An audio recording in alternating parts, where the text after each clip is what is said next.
Upon waking up, Alexios finds himself locked in a cell, and Deimos is on the other side who is wanting to talk with us. She was wanting answers about everything that happened that night, and this gives us choices to see if we can convince her to see the Cult of Cosmos for who they really are. I heard that this can also impact the ending, and I could be wrong, but I'm not gonna lie, I was steering towards an ending that I wanted, so I did look up the choices to help her start seeing things our way, and hopefully to sway her over. But right as I finished giving the answers, another high-up member in the Cult of Cosmos named Cleon, who ended up taking over Pericles' job as the leader of Athens, interrupted us and convinced Deimos to leave so that he could talk to Alexios before sentencing him to death from guards in the cell. So Alexios had to do what he always does and just fight off the guards. But shortly after we finished the fight, Barnabas and Socrates ended up breaking open into our cell to help free us and give us our gear back. But he warned Alexios to stay low because there was a large bounty on his head. And after escaping from the cell, Alexios met with everyone in Pericles' old house to come up with a plan to stop Cleon before he starts an attack on a defenseless nation. And to do that, we had to come up with evidence and put on acts to steer people away from following Cleon, because in Athens, the people are the ones that make the choice for the nation, I guess. Once Alexios had finished finding evidence of Cleon's corruption and assisting in the acts around the city, he received word that Brasidas needs his help in Amphipolis to fight off the Athenians, and also that Deimos and possibly Cleon should be there as well, so we make our way over to assist Brasidas.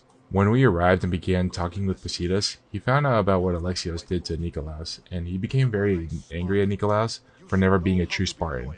But Alexios never lived in Sparta for most of his life, or really did most of the traditions, so it makes sense why he was never really a true Spartan, because he never really grew up like that. But Brasidas didn't want to talk about it until after the battle.